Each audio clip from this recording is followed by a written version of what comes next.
Bueno, mientras se van ubicando y entrando, vamos a tener un panel ahora sobre nuevas tecnologías. La Asociación Fertilizar tiene un comité especial dedicado a una rama de productos que llamamos especialidades. ¿Por qué llamamos especialidades? Porque el gran volumen de ventas y de comercialización de fertilizantes, lógicamente, está con los commodities, que la urea, el fósforo, el diamónico, esos productos que hacen el gran volumen, las 5 millones de toneladas que se mueven, cuya estrategia de ventas y de comercialización tiene un sentido y otras prioridades. Y, por otro lado, hay una serie de productos que llamamos especialidades, que las compañías tienen y están desarrollando, donde incluimos una diversidad importante de productos que consideramos dentro de lo que son fertilizantes. Algunos directamente proveen nutrientes a las plantas, algunos directamente proveen los nutrientes a las plantas y tienen alguna tecnología que mejora su absorción, su solubilización, su permanencia, y su disponibilidad para las plantas. Algunos otros productos son biológicos, por ejemplo, y generan alguna mejor disponibilidad de los nutrientes que están en el suelo o en los fertilizantes para las plantas. Y entonces también los consideramos ahí. Algunos otros productos que tenemos incluidos en esta serie de especialidades también son microorganismos, por ejemplo, que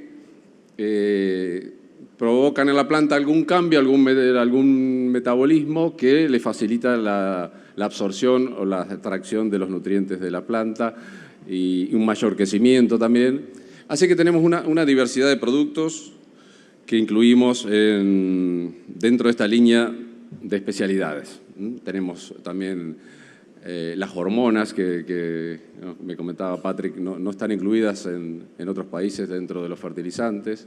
Los elicitores también, como productos que generan algún cambio en las plantas sin ser un nutriente. Y bueno, desde hace unos años Fertilizar está dando alguna prioridad también a esta línea de productos porque es un mercado creciente. Ya vimos que el uso de estos productos, bioestimulantes, productos especiales, que se están incorporando cada vez más en las paletas de oferta de las compañías, está creciendo rápidamente, los volúmenes de venta han crecido, tanto los foliares como los productos bioestimulantes, los de eficiencia mejorada. Así que desde hace unos años en Fertilizar estamos incluyendo esta temática y bueno, los últimos simposios me tocó a mí presentar la fertilización foliar en los últimos 2 simposios. En este caso, me pidieron que organice un poco este panel. Qué lindo como están entrando todos, yo sigo hablando. Hasta que se terminen de ocupar todas las sillas. Y aprovecho para presentarme, porque supongo que mucha gente no me conoce. Soy César Quintero, de la Universidad Nacional de Entre Ríos. Soy profesor de edafología. Y colaboro con Fertilizar como consultor externo, como asesor externo en este comité de especialidades. Desde hace varios años participo y los ayudo a tomar algunas decisiones en lo que hace a estos temas técnicos, a la elección de productos para algunos tipos de ensayos, a la diagramación de algunos ensayos. Estamos llevando una red de aplicación de estos productos a nivel nacional. Y supongo que en el próximo simposio podremos empezar a presentarles resultados. Bien, creo que estamos alcanzando un número satisfactorio y hoy tenemos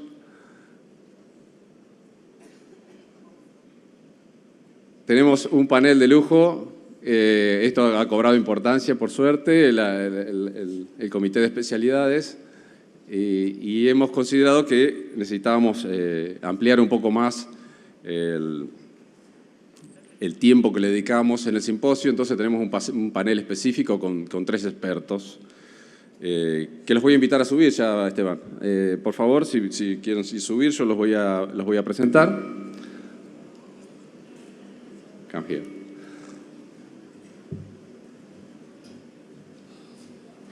Adelante.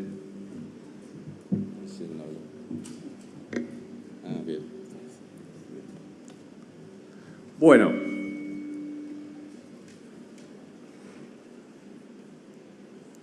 Muy bien. Creo que va a ser muy interesante y estoy haciendo un poco de tiempo para que todos se acomoden para escuchar a nuestro primer orador, que es el doctor Patrick Dujardin. Patrick es profesor de Biología Vegetal y es jefe del Laboratorio de Biología Vegetal de la Universidad de Lieja, en Bélgica. Además fue decano de esa facultad y se dedica especialmente a la fisiología y a la nutrición vegetal.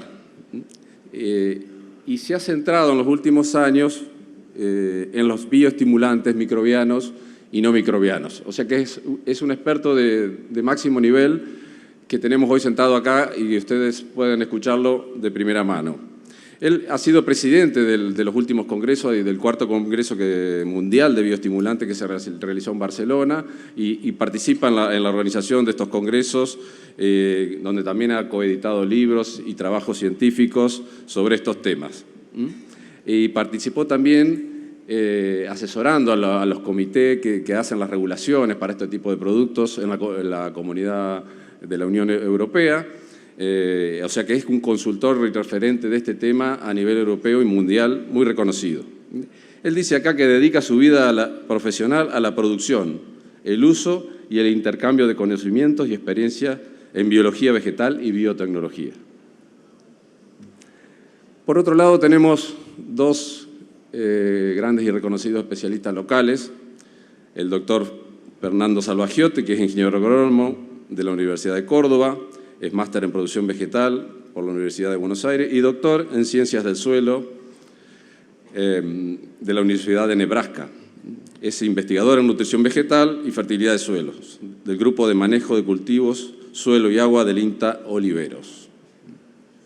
Él es muy reconocido en Argentina, autor de numerosos artículos relacionados con la fertilidad de suelo, la nutrición de las plantas, la inoculación, por supuesto, el uso del nitrógeno por las leguminosas, el manejo del carbono y los nutrientes en los sistemas de producción. Actualmente coordina el Programa Nacional del INTA sobre ecofisiología y agrosistemas. Y por otro lado tenemos a Nahuel Reusi Calvo, que es ingeniero agrónomo y doctor de la Universidad Nacional de Mar del Plata.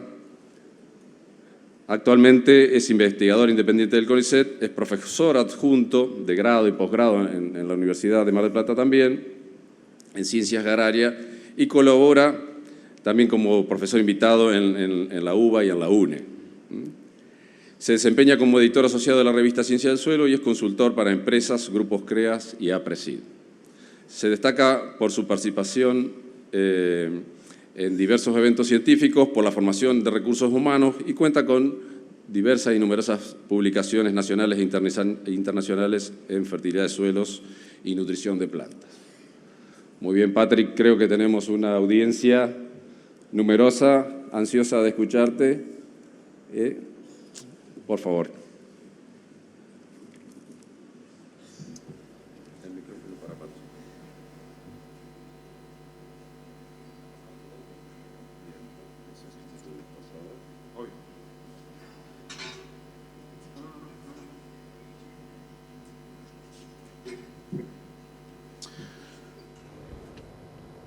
Okay, good morning everyone. Buenos días a todos. Lamentablemente no hablo español. Quiero agradecerles mucho la invitación. Resido un tiempo maravilloso intercambiando conocimientos e ideas con ustedes. Gracias Fernando, César, Esteban. Gracias mucho a Fertilizar, a María Fernanda. He tenido ya una semana fantástica porque llegué el sábado.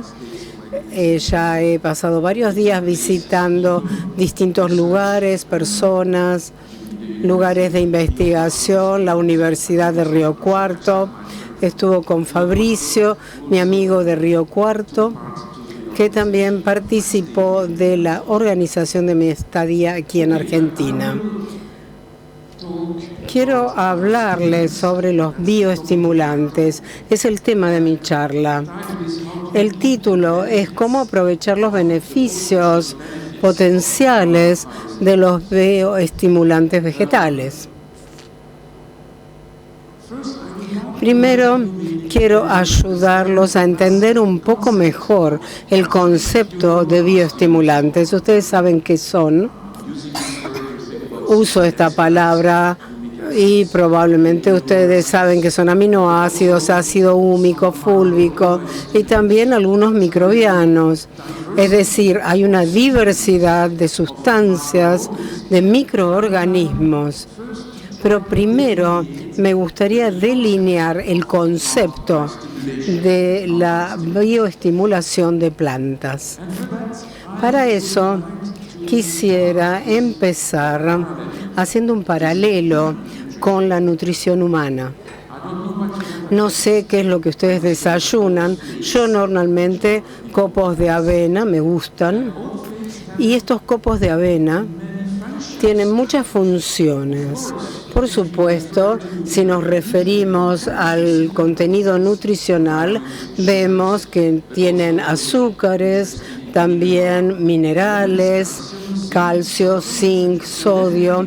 Es decir, los copos de avena son un alimento que se desayuna y les da la energía necesaria para el día. Pero también hay otra razón por la cual se desayunan copos de avena. Se relacionan sobre todo con moléculas muy específicas, moléculas bioactivas,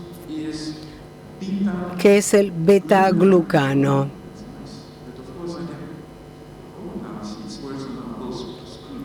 Funciona en ambas pantallas. Miren qué bien.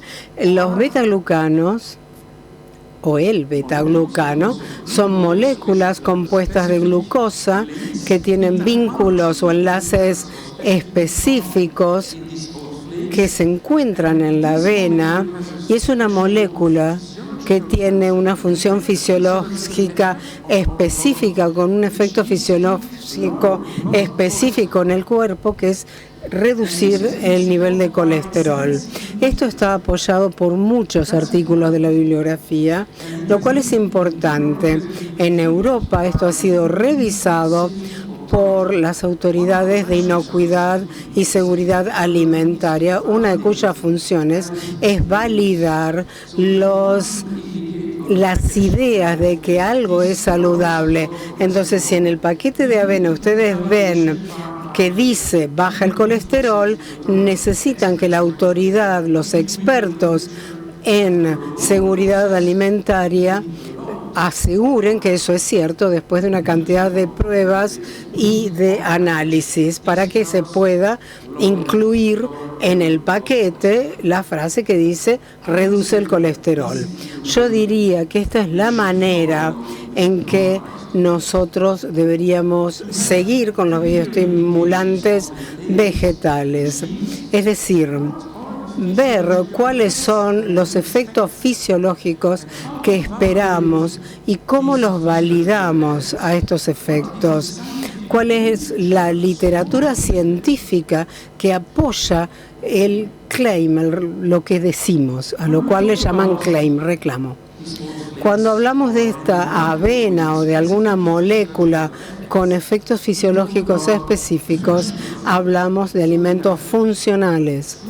Es decir, un alimento que brinda nutrientes. El alimento funcional tiene un objetivo fisiológico, y esto es diferente, por ejemplo, de los medicamentos. Es una diferencia.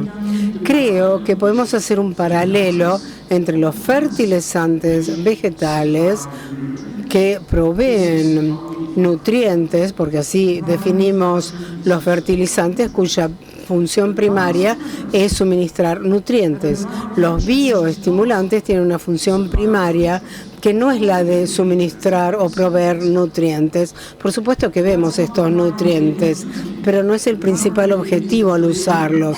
El principal objetivo es el claim, el reclamo, el efecto fisiológico, es decir, lo que podemos usar para decir que los bioestimulantes son alimentos funcionales. Ahora, ¿cómo abordar esto? ¿Cómo validarlo? Es un desafío y a eso quisiera referirme hoy. La nutrición es una cosa, la nutrición más las declaraciones o los claims es otra cosa que nos llevan a la protección de la planta. Al final de mi charla les voy a proponer ampliar el entendimiento de lo que llamamos salud de las plantas, estado fitosanitario.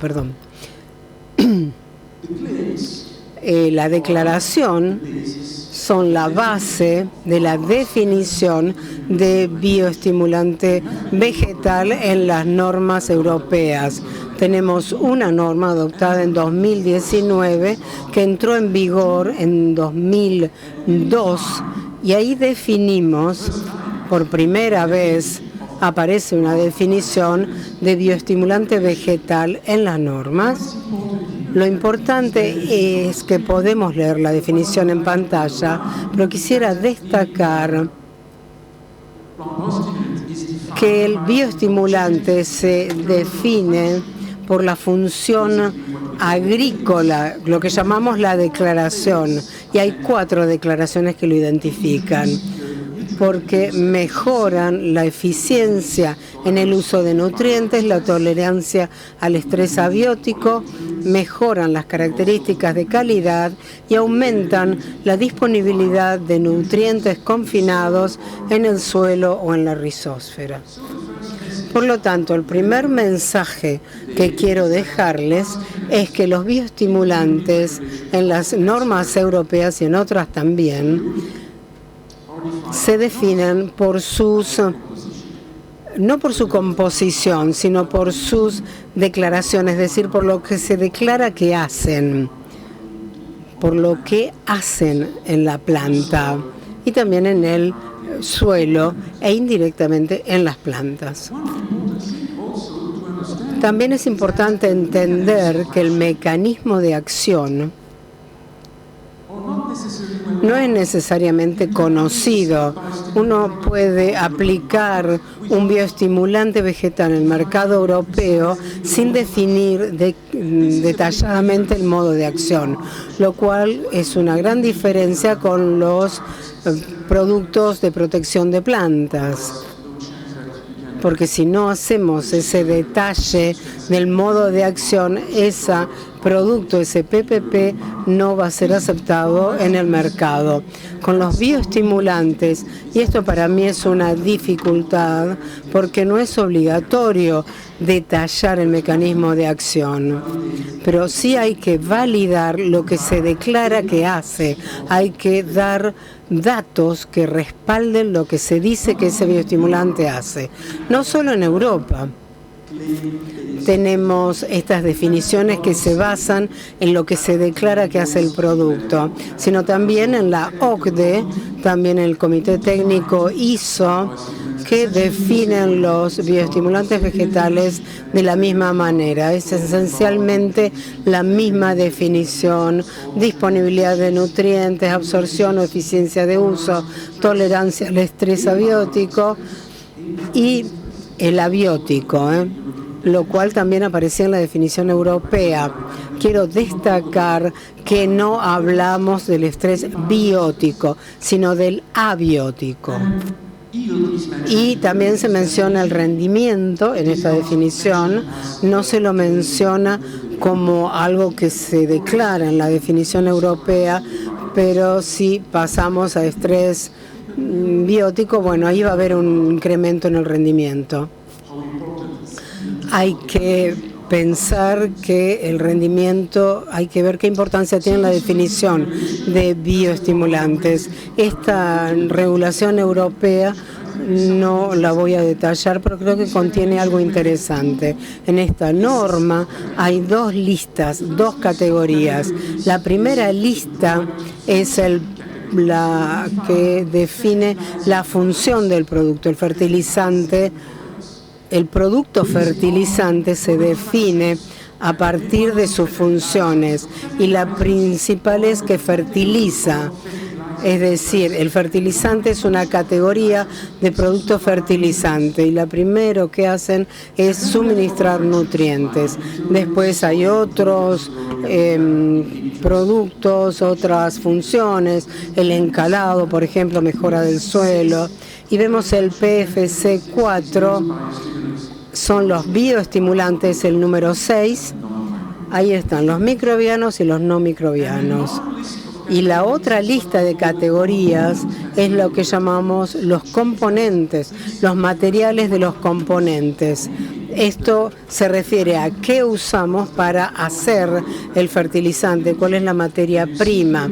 Y vemos aquí una lista de componentes, son los CMC, los materiales de los componentes. En la número 7 están los microorganismos. Esto es nuevo en Europa, tener a los microorganismos como parte de la norma, de la regulación de los productos fertilizantes. El término biofertilizante no existe en la reglamentación europea. Solo lo utilizamos cuando nosotros utilizamos este término para los microbios. No se utiliza este término en la reglamentación europea. Bueno, nosotros vemos un aumento en la adopción de bioestimulantes. Parece que es algo nuevo, pero en realidad no lo es para nada. Yo he tratado de detectar la publicación más antigua utilizando la palabra bioestimulante en el título.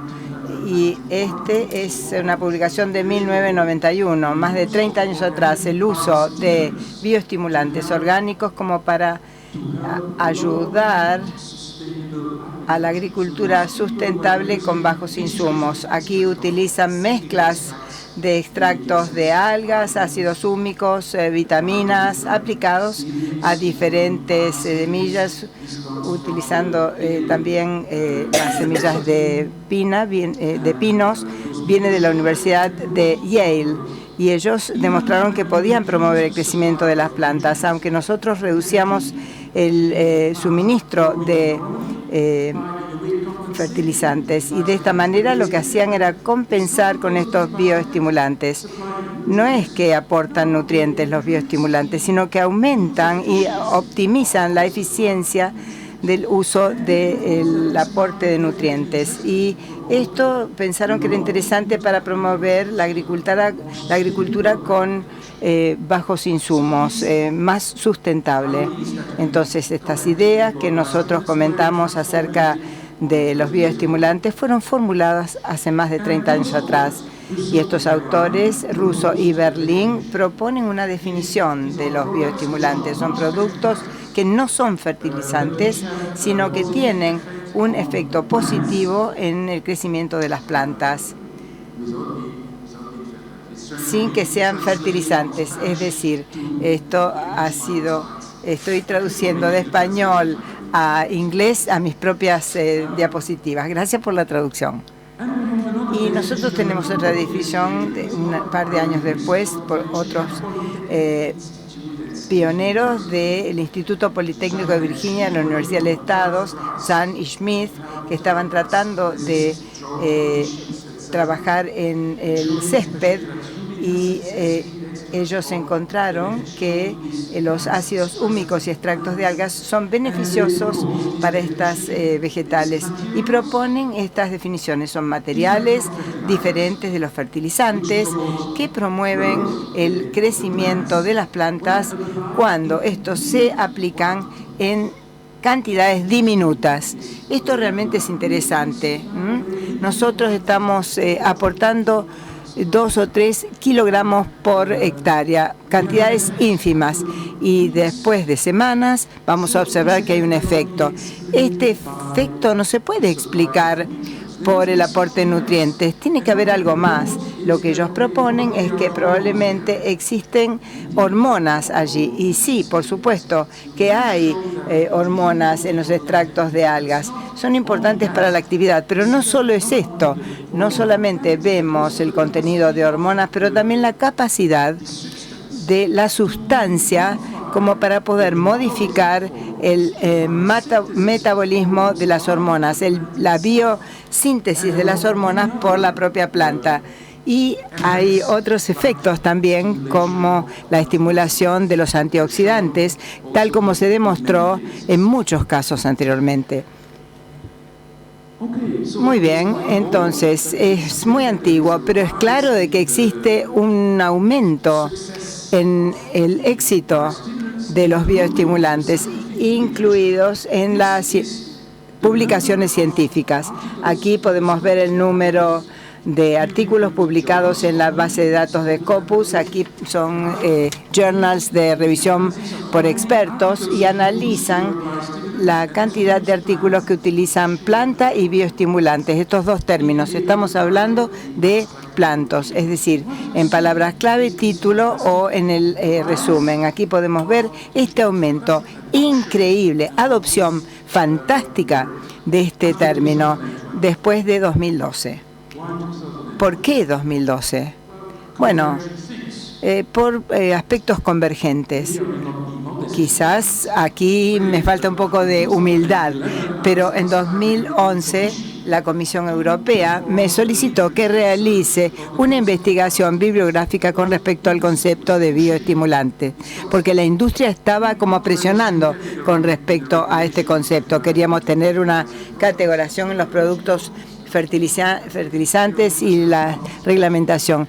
Ellos me llamaron en la Comisión Europea, me dijeron: ustedes, profesor de biología, nos gustaría que hiciera una investigación extensa de la bibliografía.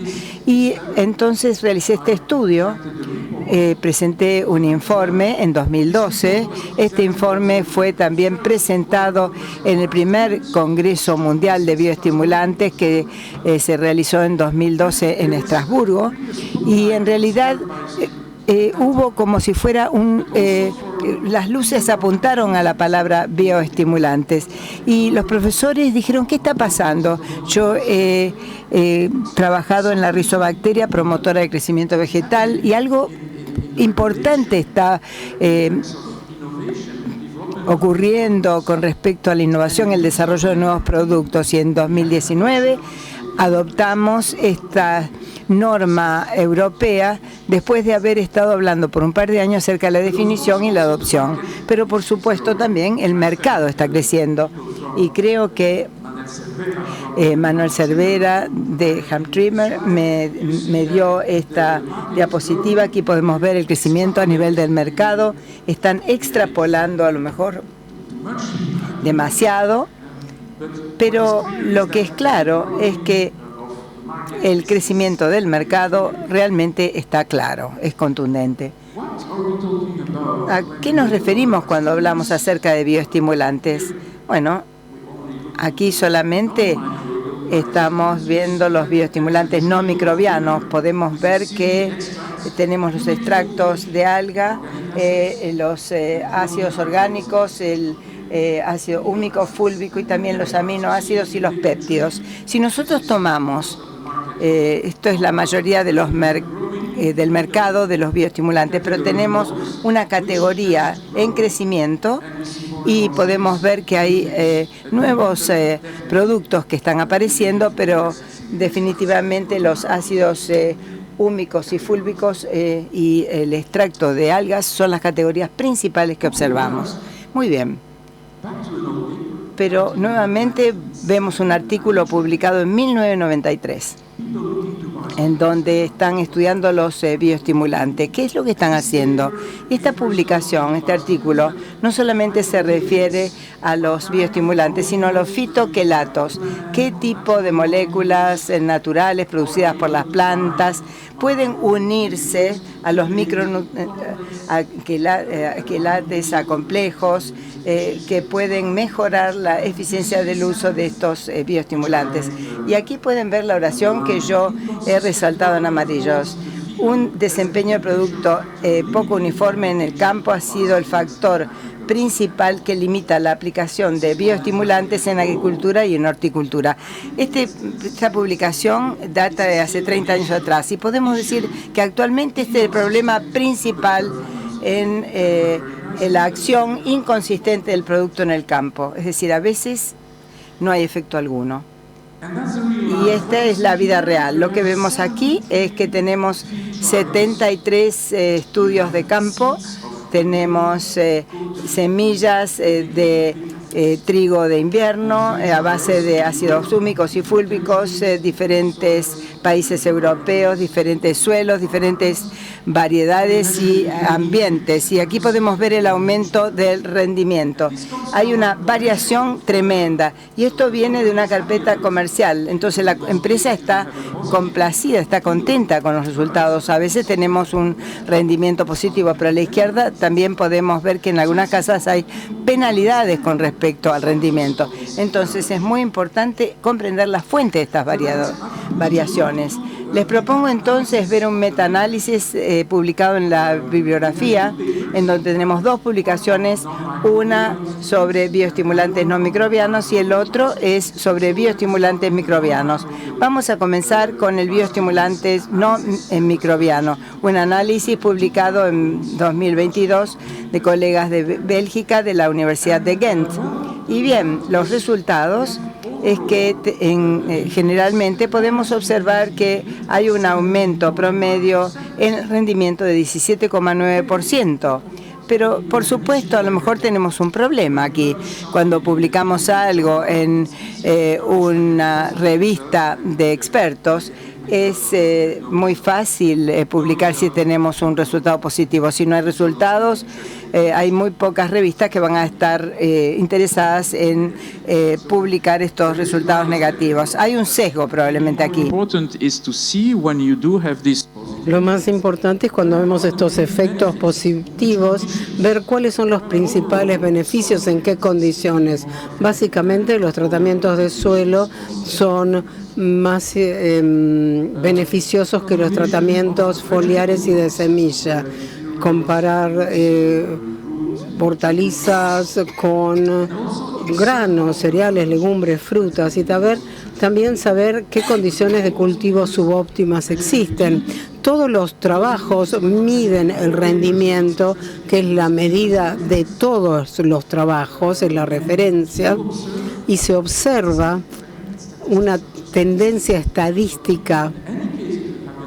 Esto no significa, esta tendencia estadística no significa que estadísticamente va a pasar esto, que va a haber más uso o más beneficio por el uso del bioestimulante en esas condiciones. Ahora, en cuanto al metaanálisis de los bioestimulantes microbianos, sobre todo los fijadores, los que solubilizan.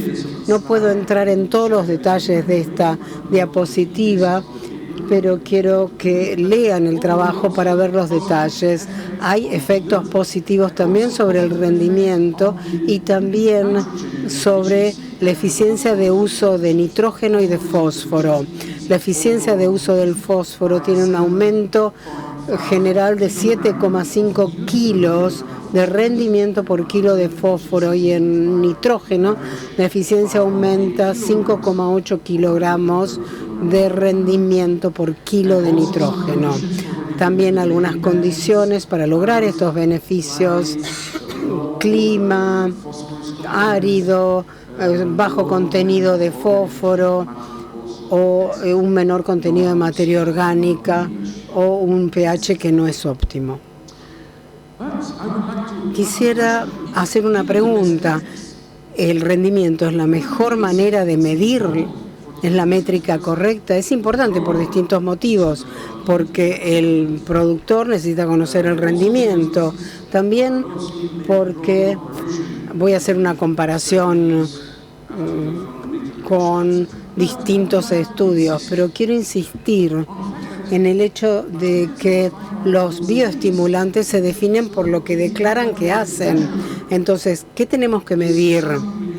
Algo que se relacione con eso que se declara.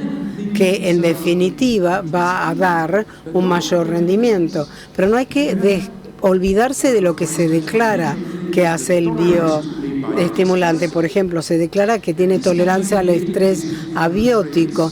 Esto se puede relacionar con distintos rasgos de la planta: homeostasis hormonal, arquitectura radicular, la producción de antioxidantes, la regulación del estoma, todos rasgos que contribuyen a tolerar el estrés abiótico.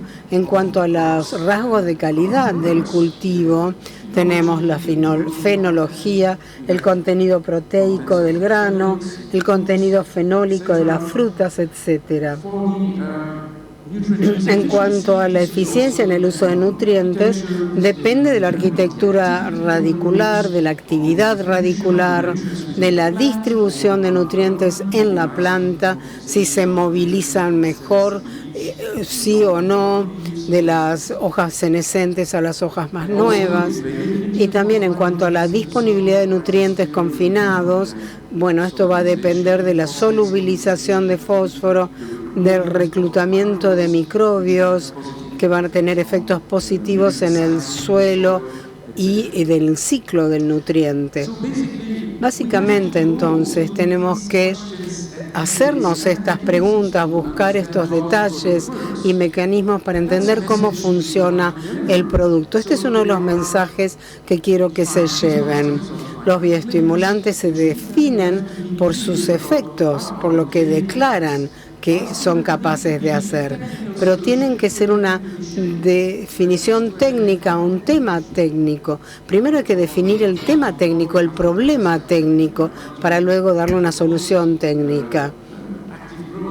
Promueven el crecimiento después de un tratamiento. Necesita un establecimiento temprano en el suelo en primavera para que las plantas usen mejor los olfatos. Necesita un mejor llenado de grano en los últimos estadios del desarrollo de la planta.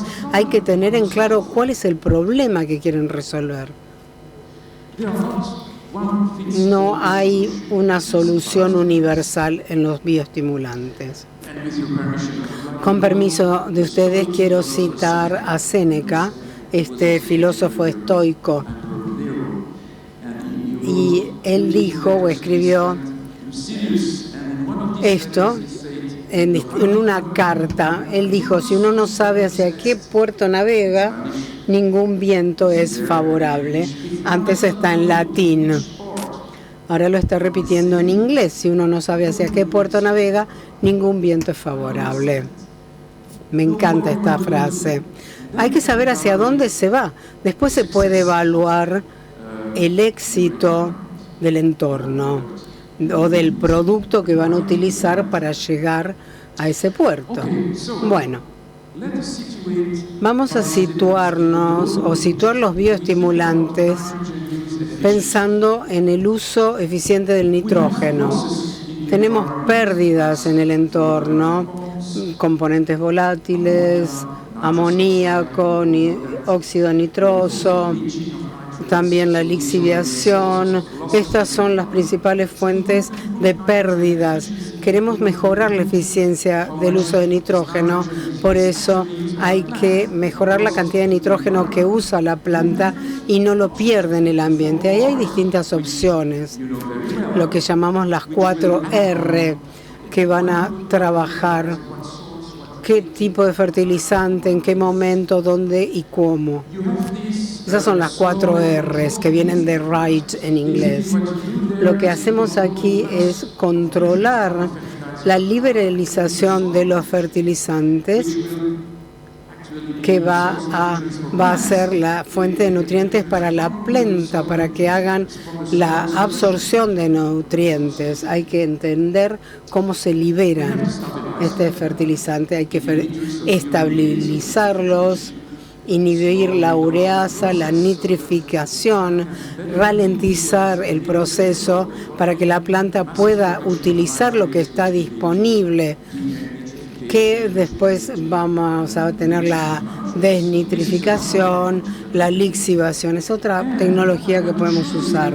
Quiero mostrarles que los bioestimulantes completan este cuadro, porque actúan sobre la planta misma, en la fisiología de la planta, en la capacidad de la planta de utilizar los nutrientes. Van a promover el establecimiento de simbiosis, porque algunos de los bioestimulantes son simbióticos. En Europa consideramos que la microrriza y la rizobia son de este tipo. Entiendo que en Argentina ustedes hablan de inoculantes para describir esto y no usan la palabra bioestimulante para hablar de esto. Lo llaman inoculantes. También está el ciclo de los nutrientes. Acá tenemos las flechas que completan el cuadro. Esto está por encima de lo que ya está disponible y que puede ser interesante porque puede dar una eficiencia en el uso de nutrientes incrementada. Si tenemos que diseccionar estos rasgos agronómicos de la eficiencia del uso de nitrógeno, hay que considerar dos cosas: la eficiencia de absorción, que es cuánto nitrógeno absorbe la planta del nitrógeno que dispone, y también la eficiencia fisiológica. Una vez que el nitrógeno está en la planta, se puede usar con más o menos frecuencia de acuerdo a cómo se moviliza en la planta. Esto va a depender de distintos rasgos. Para la absorción hay que prestar atención a la arquitectura radicular, solubilización de nutrientes, a la importación, es decir, la absorción de los nutrientes, y la parte, la eficiencia fisiológica es la relocalización, también la capacidad fotosintética de las hojas para una determinada cantidad de nitrógeno. La fotosíntesis puede ser más o menos activa, por ejemplo, en la regulación estomática, que tiene que ver con la difusión del CO2, y esto va a depender también del estrés, es decir, para una cantidad de nutrientes puede haber más o menos crecimiento en el rendimiento. Y hay que pensar en todo esto para intentar entender dónde el bioestimulante actúa. Un ejemplo de el tipo de tema que nos interesa aquí, la eficiencia del uso de fósforo, viene de un libro de fisiología vegetal que utilizo con mis estudiantes de TAIS y colaboradores. Aquí a la izquierda podemos ver el genotipo no adaptado a la izquierda, y acá los genotipos adaptados a la derecha. Y lo que podemos observar es que hay diferentes rasgos, por ejemplo, más raíces adventicias, un diámetro radicular menor, es decir, la biomasa radicular. Podemos explorar más extensamente el suelo, también las raíces basales más superficiales, es decir, también podemos ver que hay un aumento de los pelos radiculares en asociación con las micorrizas. Podemos determinar el idiotipo, el tipo de planta y de desarrollo, espero, para optimizar el uso del fósforo. Nosotros realmente no tenemos una buena comprensión de estos idiotipos vegetales. Este es un desafío claro, y Jonathan Lynch de Pensilvania ha publicado un artículo maravilloso sobre este tema. Explica que básicamente nosotros conocemos mejor a los genes y genomas porque hay programas genómicos extensos, secuenciación del ADN. Sabemos mucho acerca de los genomas, pero no sabemos acerca de los fenotipos globales de las plantas, los fenomas compuestos por cosas, y los genomas están constituidos por genes y los fenomas por rasgos que contribuyen a la eficiencia del uso de nitrógeno, por ejemplo. Entonces tenemos que estudiar los rasgos y los fenotipos, y esto sería un tema que nos interesaría estudiar. Aquí un ejemplo de mi grupo de investigación, publicado hace años atrás. Nosotros estamos haciendo un estudio de césped Brachypodium distachyon. A la izquierda podemos ver cómo se está desarrollando aquí el testigo, y aquí a la derecha tenemos la planta que se desarrolla después de 10 días, pero en el centro, fíjense que hay una placa de Petri con el cultivo bacteriano, y la única forma que la bacteria va a afectar la planta es a través de la emisión de componentes volátiles en la caja de atmósfera.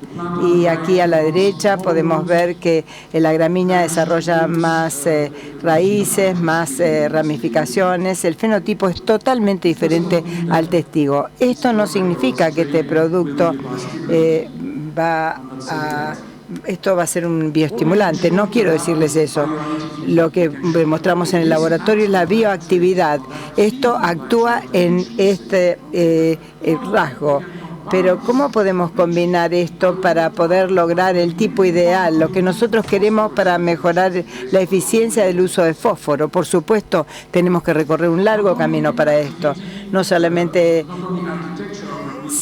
es importante la arquitectura radicular, sino también que hemos evaluado los ácidos húmicos, y lo que demostramos es, esta es una célula, la membrana celular, aquí podemos ver la bomba de protones, en donde utiliza una fuente de energía, ATP, y los protones de bombeo fuera de la célula. Esta acidificación es importante para la absorción de otros nutrientes. Esta actividad de la bomba de protones es muy buena para absorber todos los nutrientes, para almacenar energía a nivel de la membrana celular, y de esta manera pudimos demostrar, y otros también han demostrado, y nosotros confirmamos esta información utilizando ácidos húmicos, demostrando que la acidificación debido a la liberación de protones en el entorno externo aumenta por el ácido húmico. Aquí la caída de pH es más importante cuando hacemos tratamiento con ácidos húmicos, y esto estaba relacionado con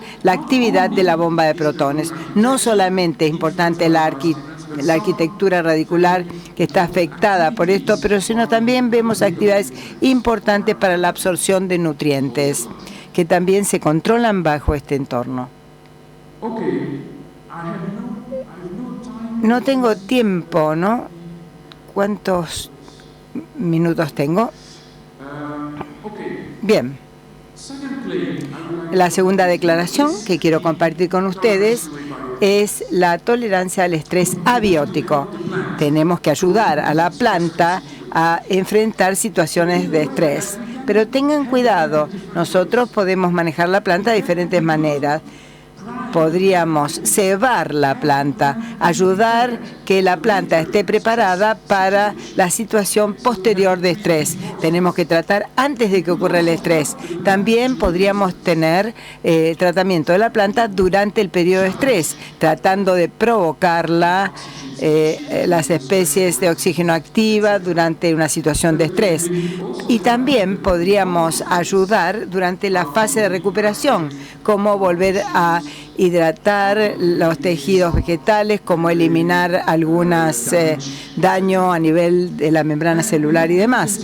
Y también tenemos evidencia de las publicaciones, tendríamos que conocer más al respecto, que algunos bioestimulantes van a ser más útiles antes del estrés o después del estrés. No todos se comportan de la misma manera, pero en la mayoría de los casos lo desconocemos. Probablemente esto explique las variaciones de la eficacia de los bioestimulantes, porque a veces nosotros hicimos el tratamiento en el momento correcto, ante el estrés, en otros casos fue muy tarde, nosotros colocamos el extracto de algas, pero en un periodo tardío.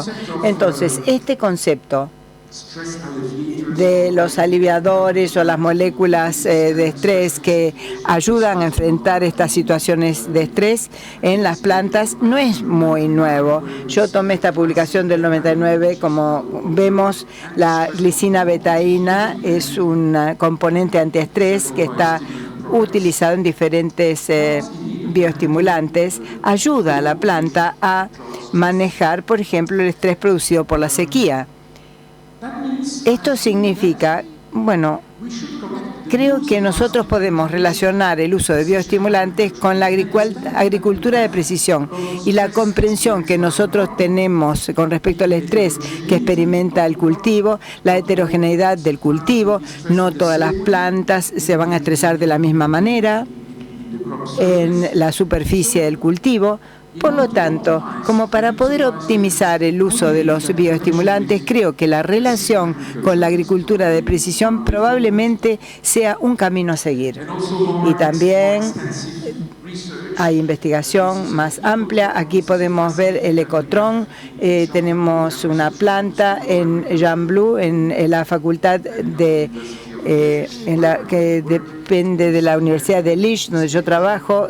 Gembloux, aquí podemos ver ecotron.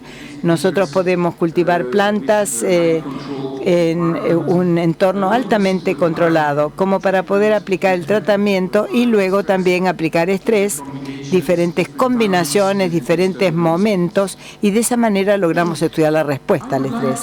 Me gustaría insistir en este concepto del priming, del cebado. Creo que esto es muy importante, esto es nuevo y tendría que llevarnos a pensar en cómo utilizar bioestimulantes. El priming y la memoria de las respuestas de estrés en microorganismos que no tienen un sistema nervioso. Este es un concepto nuevo de priming. ¿Qué es priming o cebado? Es esta actividad que podemos tener cuando aplicamos lo que podemos llamar el estímulo de cebado, de priming, que modifica la fisiología vegetal y prepara la planta para un estrés posterior, que aquí vamos a llamarlo el estímulo desencadenante. Entonces, de esta manera podemos preparar la planta para un episodio posterior de estrés. Y lo que es importante que comprendamos es que este estímulo de cebado puede estar totalmente no relacionado con el propio factor de estrés. Cuando nosotros hablamos acerca de la aclimatación al frío, tenemos una cantidad de frío, le permite a la planta estar preparada para un periodo de frío posterior. Esto se llama aclimatización, pero lo que significa es que podemos aplicar una molécula totalmente no relacionada con el factor de estrés y preparar a la planta para mejorar la tolerancia mediante este estímulo que induce el cebado, y algunos de los bioestimulantes definitivamente son estos estímulos de priming. Bien, aquí podemos ver una diapositiva algo técnica, pero quiero mencionarles algunos de estos estudios pioneros en Arabidopsis, una planta modelo, y lo que demuestra aquí es que demuestran un estímulo de priming químico, que es esta molécula, el BABA, el ácido beta-aminobutírico. Aplican la planta un día antes del estrés. Después aplican el estrés, que es la salinidad, el cloruro de sodio, y lo que demuestran es que estos puntos negros aquí en los carriles son expresión génica. La expresión de los genes. Cuando tenemos esta expresión más pronunciada de los genes está en negro, y en comparación con el grupo testigo, es decir, sin tratamiento con el ácido beta-aminobutírico, cuando tenemos el tratamiento, la inducción de los genes regulados por el estrés, esos muy importantes, y estos que están regulados en más por el estrés, pueden ver que estos genes están regulados en una forma más pronunciada en comparación con el grupo control o testigo. Entonces, la respuesta al estrés está amplificada. Esto es lo que es interesante con respecto a este concepto del priming.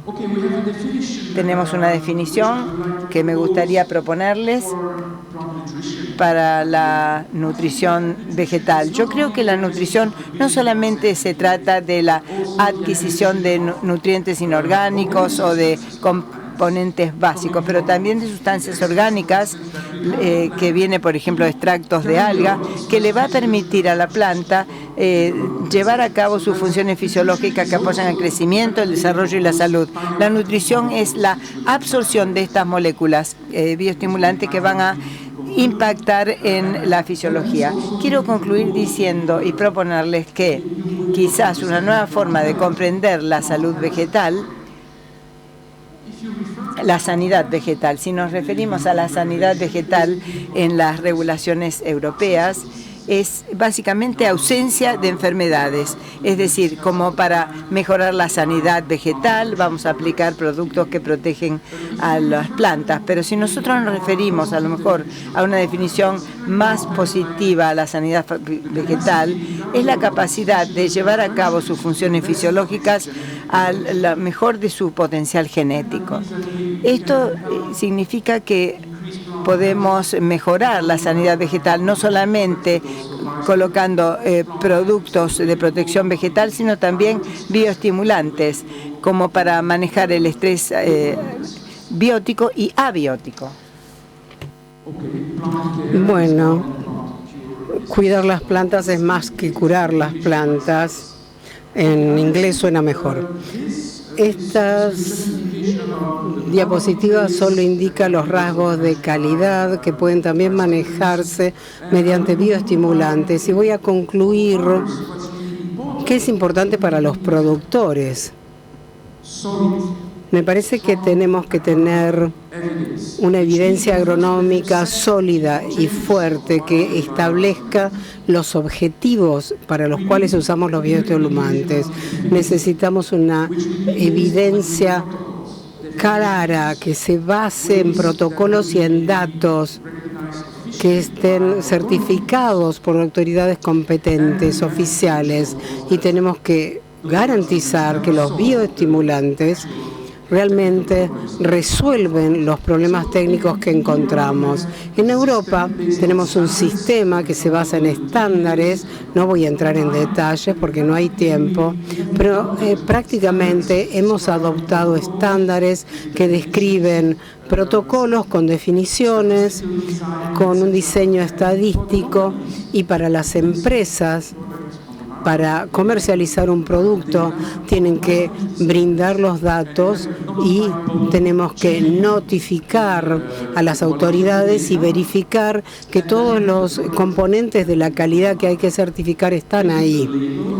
Tiene que haber una etiqueta, que es la marca CE, la marca de la Comunidad Europea, que es muy común en Europa. Y esto significa que cumple con las normas, con los estándares. Lo hemos adoptado así. En Estados Unidos tienen un sistema similar de certificación. La industria en sí misma ha establecido este sistema con protocolos, con tipos de documentos que deben usarse para certificar el producto, que dan cierta confiabilidad sobre la calidad de los datos que respaldan lo que dice el producto. En cuanto al estrés, quiero mencionar que las plantas ya sufren el cambio climático. Hace 60 años que lo sufren. Aquí tenemos un trabajo que les recomiendo leer, que tiene que ver con la reducción de la productividad total de los factores agrícolas a partir del cambio climático antropogénico. Y vemos que hay un efecto ya muy fuerte del cambio climático que se ha producido en los últimos 60 años. En Argentina estamos entre 20 y 25 en la pérdida de posibilidades agrícolas asociadas al cambio climático. Necesitamos tecnologías que aborden el cambio climático. Las conclusiones que quiero dejarles son que los bioestimulantes vegetales son productos fertilizantes definidos por sus funciones agrícolas declaradas, es decir, no por sus mecanismos de acción. La adopción de los bioestimulantes por parte de los productores depende de la evidencia empírica de su eficacia. Voy a proponer hablar de agronomía basada en la evidencia. Y por supuesto apuntamos al desarrollo de herramientas para una agricultura resiliente con bajo uso de insumos y alta productividad. Pero para desarrollar esta nutrición de precisión necesitamos lograr buscar el beneficio de la salud vegetal global. Y por supuesto hay que ayudar a los productores a formar su propia opinión sobre los bioestimulantes y el uso de esta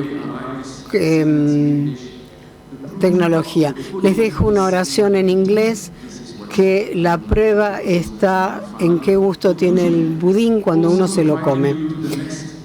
Además, los invito a la próxima conferencia mundial que se va a hacer en Barcelona en diciembre con mi colega Patrick Brown de la Universidad de California, la Universidad Davis.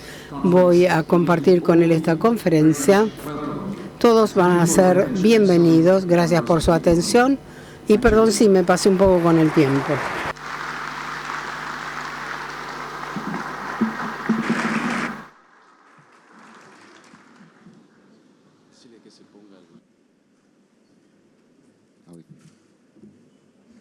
Bueno, muchas gracias a Patrick. Queda claro que no hay buenos vientos para el marinero que no sabe a dónde va, ¿no? Yo quería hacerle una pregunta, aprovechándolo que está aquí, que es una pregunta frecuente que tenemos todos en el uso de los bioestimulantes en relación al uso de los otros nutrientes o los fertilizantes tradicionales. Sabemos que en Europa y en los países más desarrollados la utilización de nutrientes y de fertilizantes es bastante alta y nuestra realidad, como hemos visto en estas presentaciones y en anteriores simposios, utilizamos dosis bajas de fertilizantes tradicionales, NPK. En esa diferencia de contexto entre altas fertilizaciones y bajas fertilizaciones, ¿cómo se incluyen o qué ventajas tienen en un caso y en el otro los bioestimulantes?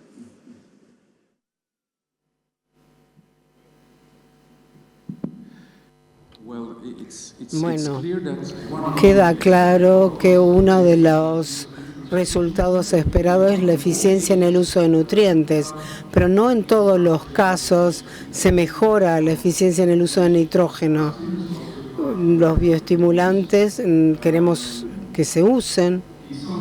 En algunos casos el objetivo será la tolerancia a la sequía sin beneficio en cuanto a la eficiencia en el uso de nutrientes.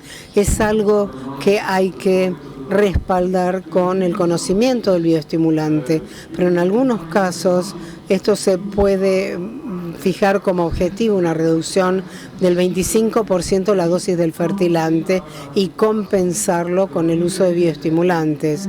Tiene que haber evidencia clara de que estas situaciones existen, pero hay que hacer un análisis caso por caso porque es muy difícil generalizar. Sí puede ser un objetivo reducir la dosis de fertilizante, pero el problema es que en muchos casos se aplica el bioestimulante por encima o junto con la dosis tradicional de fertilizante. Hay casos limitados en los cuales se reduce la dosis de fertilizante y hay un diseño de ensayo que permite concluir el que hace el bioestimulante. Lo que hay que hacer es realmente pensar e implementar una mayor eficiencia en el uso de nutrientes e incluir a los bioestimulantes en este protocolo. En muchos casos es difícil concluirlo, sacar una conclusión, perdón. Gracias, Patrick. Vamos a seguir con Fernando. Buenas. ¿Qué hora es? Son las 12 ya. Bien, bueno, nos han puesto en el segundo tiempo y tenemos que empatar el partido. Tenemos 40 minutos para charlar un rato. Bueno, fíjense que la charla cuando veían el título decía biológicos, ¿no? Era un título simple para poder. Pero el título que voy a hablar es sobre una mirada agronómica en el uso de los biológicos. Y acá tiene que ver, y ahí tomé la frase de Séneca que habló acá Patrick hace un rato, acerca de hacia dónde vamos nosotros con el uso de todos estos tipos de bioestimulantes. Y mi mirada es agronómica. Y la mirada agronómica habla sobre las distintas escalas de análisis donde nosotros podemos ir a trabajar. Escala de análisis, escalas de orden jerárquicas. Nosotros vamos a trabajar sobre como agrónomos, trabajamos sobre la escala de los cultivos y de los sistemas de producción y cómo afectamos todo esto. Entonces, quiero que veamos eso porque encontramos muchos efectos a nivel de condiciones controladas. Él mostraba cómo se cambiaba la cuestión fisiológica, el cambio de los cultivos, hasta en la morfología de los cultivos, en cierta escala de análisis bastante chica. Hay que ver si eso, o el éxito de alguno de estos, tiene que haber una escala un poco más elevada.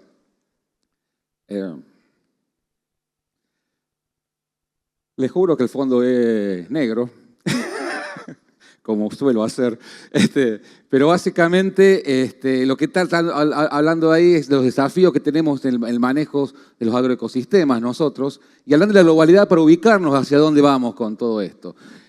Estos colores están hechos para el fondo negro, así que yo les hablo que los desafíos tienen que ver no solamente con aumentar la producción, sino incrementar el uso de los recursos, trabajar sobre los procesos de erosión, contaminación, todo lo que tenemos nosotros cuando producimos un cultivo, el valor agregado que le damos al productivo. Fíjense todo lo que estamos hablando para poder trabajar, cómo hacemos para controlar plagas, etcétera.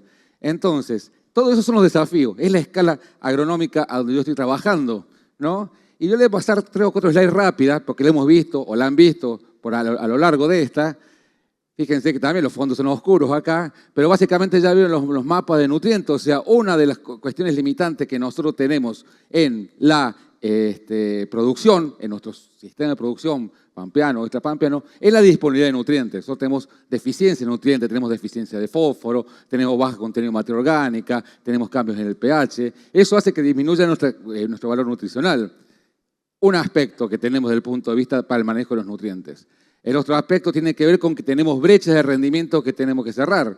Tenemos tanto el maíz como trigo, como en diferentes cultivos. Esto fue el trabajo que presentó José Andrade en el simposio pasado acerca de cuánto es las brechas de rendimiento que tenemos. O sea, necesitamos cerrar, llegar a estos rendimientos potenciales que no los tenemos que no los podemos cerrar, y los nutrientes juegan un papel importante de esto. Entonces, esta es la foto donde nosotros tenemos que pararnos para poder saber cómo hacemos el manejo de cualquier tecnología. Yo voy a hablar de los biológicos ahora, o el uso de los biológicos dentro de este marco.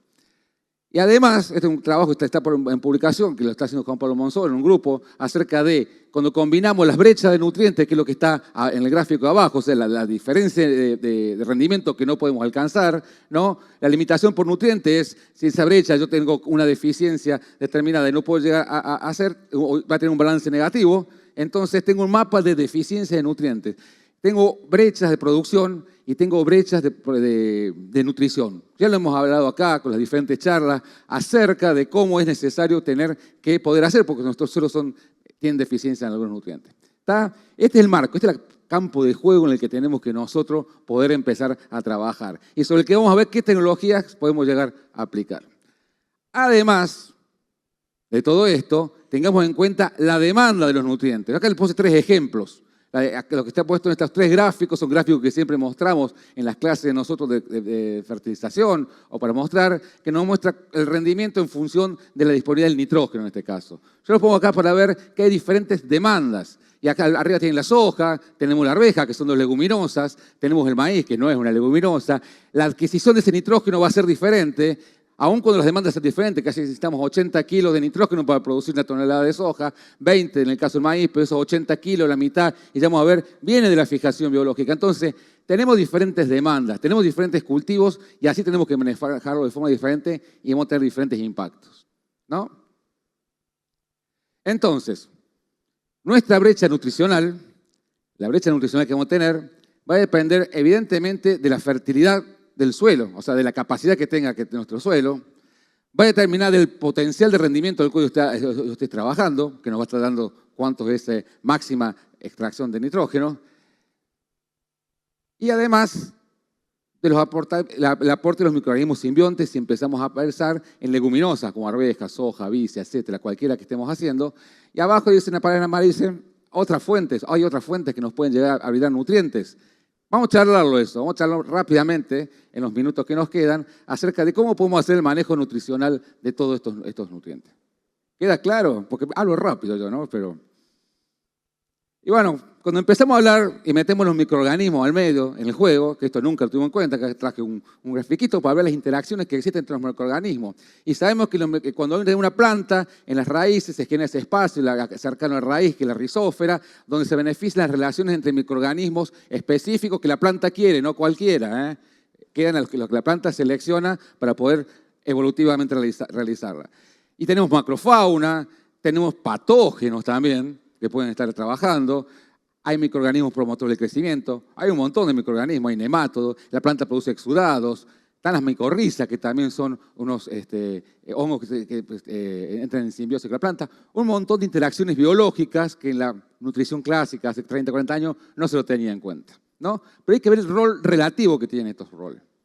Entonces, el hombre ha clasificado los productos, o sea, en la forma nosotros que tenemos que poder antrópicamente trabajar sobre la biología del suelo o tratar de aprovechar la parte biológica del suelo es a través del uso de inoculantes. Y acá hay una clasificación, estas que son muy dinámicas, yo charlo con Carlos Picinetti, acá estamos hablando acerca de cuándo cambia, qué hizo el SENASA hace 2 años, entonces vamos cambiando, pero yo generalmente, independientemente de cómo sea, hay 2 grupos grandes de biológicos, si quieren llamarle, aquellos que están relacionados con lo que es protección vegetal, que van a estar en el antagonismo, trabajar en antagonismo, sobre los cuales no vamos a charlar, y aquellos que tienen que ver más con lo que es la estimulación del crecimiento, algunos le llaman biofertilizante o mal llamado biofertilizante, que nos lleva a ciertos conceptos erróneos para poder tratar a la nutrición de los cultivos.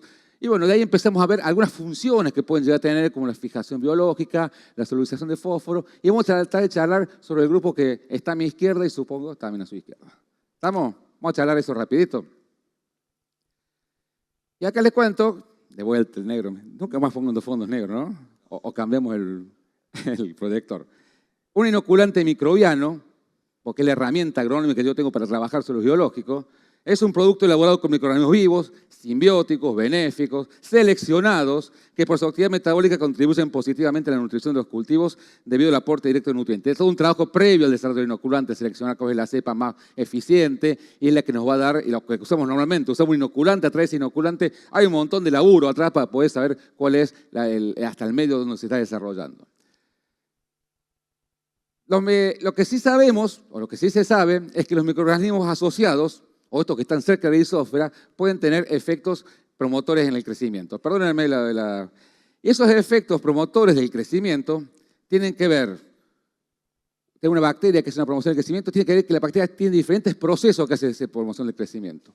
La fijación biológica de nitrógeno, la síntesis de hormonas, esto producen las bacterias, la producción de sideróforos, la solubilización de fuentes poco solubles como fosfato, potasio alrededor de ella, el biocontrol de otros órganos, todo eso junto lo está haciendo una bacteria cuando tiene un efecto promotor. ¿Cómo lo evaluamos agronómicamente? Y cuando vemos agronómicamente, yo traje un trabajo de hace unos años atrás, pero que nos evalúa bastante bien a escala de campo cuáles son los efectos relativos que tenga. Fíjense que los efectos en general son moderados. Acá en este trabajo de Martín Díaz ahorita hace unos años muestra rendimiento, peso de grano, fíjense diferentes componentes del rendimiento del cultivo, pero también muestra, qué sé yo, biomasa radicular, pero fíjense que hay un efecto mucho más grande sobre la biomasa radicular en estados vegetativos. Fíjense que dice Z225, esto es la aplicación de Azospirillum en trigo, y eso hace que tenga un efecto moderado no más del 10-15% a medida que tengamos, estoy diciendo al revés, ¿no?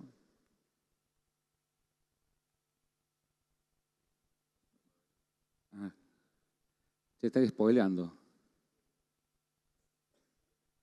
Efecto relativo, volvemos, sobre el rendimiento.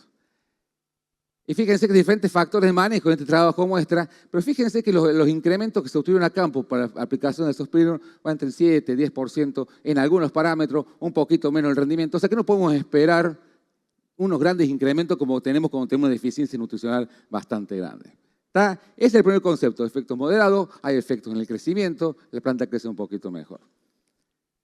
Ahora, hay conexión entre esta inoculación biológica y la nutrición de los cultivos, y esto es lo que quiero que veamos. Nosotros podemos mejorar la disponibilidad de un nutriente por poner una bacteria. Vamos a hacerlo rápidamente a la pregunta. Entonces podemos tener, hay un efecto que se observa a la escala de la célula, que es la simbiosis, que se produce el nódulo, que está puesto ahí y que eso se traduce en la nutrición no triogenada. Hay un impacto agronómico, cuando hablamos de impacto agronómico en el rendimiento fuerte o sobre el sistema de producción. O, como en el caso de este, un efecto que se observa en condiciones controladas, como es la solubilización de fósforo, que se ocurre en las bacterias, lo que está puesto en una cápsula ahí, que básicamente una bacteria se clasifica como solubilizadora de fósforo cuando puede solubilizar un medio inorgánico en el suelo, que lo que está puesto ahí en los halitos blancos alrededor de esa célula es lo que solubilizó. Eso que manifiesta en la cápsula, se manifiesta después en el más fósforo para el suelo, en lo que está puesto, hace una hipótesis, que ese fósforo que está en el suelo es atacado por la bacteria y ese fósforo que la bacteria libera lo toma la planta.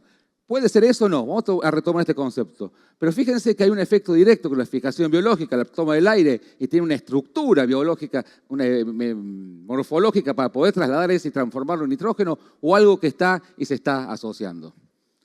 Hablando de fijación biológica de nitrógeno, que es un proceso fuerte, acá les pongo un análisis global acerca del impacto relativo que tienen. Lo que les muestro ahí primero es la interacción rizobio-leguminosa, o sea, la interacción fuerte, la del nódulo. Y fíjense que los aportes anuales a nivel global que puede tener a través de la fijación biológica van entre 115, 120, depende de las condiciones ambientales, pero son casi 130 kilos de nitrógeno por hectárea que nos están aportando por una fijación biológica simbiótica. Ahora fíjense, en este mismo análisis se analizó otros tipos de microorganismos que tienen el mecanismo de fijación biológica, fijación libre, por ahí más asociado a un organismo que otro, y fíjense que el impacto es mucho menor. Fíjense que tenemos en arroz algunos ejemplos de algunas simbiosis que no ocurren en el arroz, sino sobre algunos microhelechos que están dentro de lo que es el cultivo de arroz. Y fíjense que son casi 33 kilos contra 110, casi 3, 4 veces menos de lo que está aportando. Y fíjense que cuando hablamos a otros microorganismos asociados, ¿no?, que están cerca de la rizósfera, fíjense que los aportes son entre 5 y 10 kilos. Y tengamos estos números en mente porque son estos números relativos del impacto que yo voy a tener sobre el aporte de estos nutrientes a nivel de la escala agronómica. ¿Está? Ese es el primer mensaje que quiero que se lleven. Vamos a pasar a esta porque decimos lo mismo. En Argentina medimos fijación biológica, sí, hemos medido, hemos trabajado en el INTA, hemos hecho redes de ensayo en los últimos 20 años, tratando de poder sacar cuál es el impacto que tiene la fijación biológica en diferentes leguminosas. Acá les traigo esta tabla, en el escrito la van a ver, y fíjense el impacto de soja, arveja, vicia, alfalfa y maní. Y tenemos que en promedio, si uno podría ir viendo, ahí estamos, si uno puede ir viendo cuáles son los porcentajes, entre un 55 y un 65% podemos tener en promedio de aporte en la fijación biológica, pero fíjense cuánto es en kilos por hectárea. Fíjense, NFFBN, vamos entre 148, la soja nos puede aportar hasta alfalfas, sumando los 4 años de un cultivo, casi más de 800 kilos de nitrógeno. O sea, es importantísimo el proceso de fijación biológica. Y tenemos números locales. Estos números, vas a otro país, con otra realidad, con otro sistema productivo, con otra cantidad que afecta diferente, va a ser diferente. Estos son números importantes, sobre todo cuando hacemos los balances y los aportes que tenemos de nitrógeno a escala global. Fíjense que cuando vemos respuesta de inoculación, esto es una publicación que va a salir pronto sobre el uso de inoculante en Argentina. Lo que está abajo es el rendimiento. Fíjense que lo pusimos para alfalfa, para vicia, para arveja, para soja. Fíjense en las magnitudes. En esto de la magnitud, la respuesta tiene que ver mucho la historia que tengan los lotes. Los lotes que tienen historia con una leguminosa generalmente rinden mucho menos en la respuesta de inoculación. Pero lo que yo les quería mostrar en es básicamente que por ahí el rendimiento es bajo, la respuesta en inoculación, pero cuando vemos algunos otros parámetros como la fijación biológica, el porcentaje que aporta, son mucho más grandes. O sea, el inocular hace que parámetros relacionados con la fijación biológica sean más afectados y tal vez el rendimiento, por todas las interacciones que ocurren durante el ciclo, sean un poquito menos afectados. ¿Estamos? Pero hay respuesta. La inoculación es una práctica que hay que hacerla. Con diferente magnitud va a ser la respuesta que tengamos. ¿Está? Y fíjense a nivel de sistema, nosotros hicimos un ensayo acá en Oliveros comparando una arveja inoculada y una vicia inoculada con su par sin inocular, o sea, en un lote sin... Y lo que hicimos después es sembrar un maíz tardío arriba de esa vicia inoculada. Fíjense, ahí tenemos las 4 curvas, los circulitos negros, verdes, cerrados, nos indica la respuesta que hubo a nitrógeno. Se ubican, o sea, la respuesta del maíz a la fertilización nitrogenada del cultivo anterior. Fíjense que si nosotros inoculábamos la vicia, no teníamos respuesta a la fertilización nitrogenada. O sea, la cantidad de nitrógeno que nos pudo venir de fijación biológica hizo que fuera suficiente para sostener una demanda de casi 9.000 kilos. Pero fíjense la línea de puntos verde, era vicia también, pero era vicia sin inocular. O sea que el efecto que yo estoy esperando de la vicia como un cultivo de cobertura que me aporte nitrógeno va a ser solo posible si yo inoculo. Hacer vicia solo no me sirve. Entonces, ahí estamos viendo ese diferencial y este es un efecto de una práctica a escala de cultivo que se manifiesta en la escala de sistema o de un doble cultivo en el corto plazo. Lo que está puesto como algo intermedio de la arveja y tiene que ver con la capacidad, si bien la arveja inoculada también responde a la fertilización, pero tiene que ver con la cantidad de biomasa que puede producir la leguminosa. Son todas esas cuestiones que están interactuando en todo y entonces, de vuelta, si vamos a hacer leguminosa, si vamos a meter la leguminosa en un lugar donde nunca hubo leguminosa, no nos olvidemos nunca inocular porque el impacto es fuerte. No pongamos otra bacteria, que le pongo los porcentajes. Y la solución de fósforo, yo lo traje acá para poder discutir y para poder ver qué es lo que tenemos de evidencia. Yo les mostraba en la solución de fósforo la fotito de recién. O sea, nosotros clasificamos en una cápsula de Petri a una bacteria como solubilizador de fósforo, como solubilizador de potasio, que también... Y es eso, o sea, está bien, ya tiene su target, ya tiene su etiqueta. Ahora, eso da... Los trabajos que están publicados actualmente no muestran evidencias de que ese fósforo que la planta esté diluyendo se manifieste en que sea absorbido por la planta. No hay evidencia que muestre eso. Sí solubiliza y es muy probable que sea un mecanismo que tiene la planta para solubilizar, para poder crecer ella, porque la tiene que solubilizar, se lo come ella y tiene que liberarlo después para poder hacer. Entonces habría que pensar en otro tipo de modelos para este tipo de interacciones. No es el modelo en el cual la bacteria le está dando directamente el fósforo a la planta, sino que esa bacteria tiene que morirse, tiene que degradarse, y a lo mejor en largo plazo, lo que estamos hablando, estamos en el terreno de las hipótesis, puede llegar a tener en largo plazo un efecto sobre el cultivo. O sea, lo que sí va a tener esa bacteria, seguramente, que es solubilizar el fósforo, es un efecto promotor. Y va a tener los efectos promotores que yo les hacía recién, son un crecimiento inicial, un poquito más de estabilidad en la emergencia de las plantas, ¿no? Y eso es lo que vemos. Lo que vemos en una escala baja no se observa o no se manifiesta en una escala mucho más alta de organización de los organismos. Entonces, algunos mensajes para llevarse. Tenemos que la agronomía, yo quería ponerla acá y decirle, o de vuelta. La mirada agronómica, lo que está puesto en el medio de una palabra que dice la mirada agronómica sobre los procesos. Y cuando hablo de la mirada agronómica tiene que ver con la fertilidad del suelo, tenemos que ver con la microbiología del suelo que tenemos, la escala de análisis donde realizamos el análisis, o sea, no todo un proceso es igual y de la misma magnitud en todas las escalas jerárquicas de organización de los organismos, y la ecofisiología del cultivo. Todo eso está interactuando para manifestar si hay respuesta o no respuesta, qué tipo de interacción tengo con los microorganismos. ¿Está? Esa es la mirada agronómica, tal vez. Desde una mirada desde la microbiología, el efecto sea otro, porque nosotros queremos ver, pero tenemos que ver cómo transitamos y nosotros estamos trabajando en la agronomía en la escala de los cultivos, los sistemas de producción. Desde una perspectiva agronómica, la incorporación de productos biológicos con sus mecanismos van a complementar siempre la nutrición de los cultivos, complementar, no reemplazar. Hubo mensajes, yo por ahí los he escuchado, acerca de vamos a reemplazar la nutrición del fósforo con bacterias solubilizadoras. No lo vamos a reemplazar. La bacteria solubilizadora va a complementar en otros procesos la promoción del crecimiento, pero no nos va a reemplazar la poder reponer la cantidad de fósforo que tenemos que reponer para poder llegar a los balances positivos, ¿no? Y va a ser relevante el manejo de nutrición, sí, ya está incorporado, nos va a complementar, pero no va a ser, en el caso de las bacterias asociadas, la solución, ¿no? La inoculación de leguminosas sí, es la práctica del uso biológico de mayor impacto productivo y económico. Ellos son los que nos tienen que hacer. Por la cantidad de nitrógeno, la cantidad que nosotros tenemos que aplicar, en la que tenemos que el cultivo absorber, es grande. O sea, no nos alcanza con una asociada que puede estar tirando un poquito de nitrógeno, cerca del rizófero, 5 o 10 kilos, pero no va a compensar la demanda que tenga estos cultivos. Podemos discutir bastante. El aporte de nitrógeno es relativamente menor. Tengamos los microorganismos asociados, es relativamente menor. Y está asociado a lo que les contaba de sus efectos PGPR o PGPM, como se llama de los promotores del crecimiento. En la mayoría de los casos, la promoción del crecimiento va a estar relacionado por diferentes mecanismos microbianos, solubilización de fósforo, producción de fitohormonas, etcétera, que va a tener que indirectamente promocionar un poco el crecimiento. Y lo que quería dejar como mensaje final, porque dice time is up, ¿no?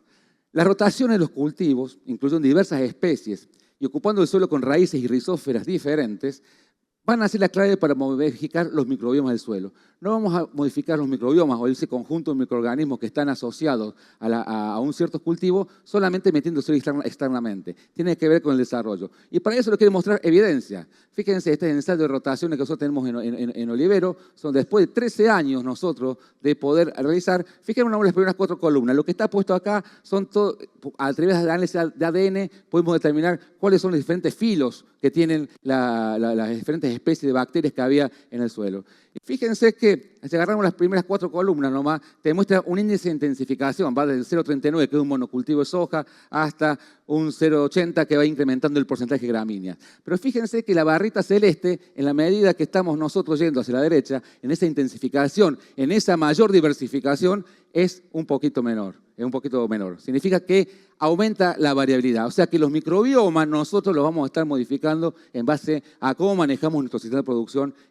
Esto me parece que es central y poder hacerlo. Así que muchas gracias y quiero aprovechar porque esto de la agronomía nos ha llevado a que tratemos de organizar una reunión, en 9, 10 y 11 de septiembre vamos a hacer una reunión en Córdoba, organizada entre el INTA y la Universidad de Córdoba, una reunión de ecofisiología de cultivo y sistema de producción, en la cual queremos ver todos estos procesos que interactúan, pueden estar. Todos han presentado su congreso. Este es nuestro... y yo me olvidé de poner esta slide. ¿eh? Bueno, gracias, chicos.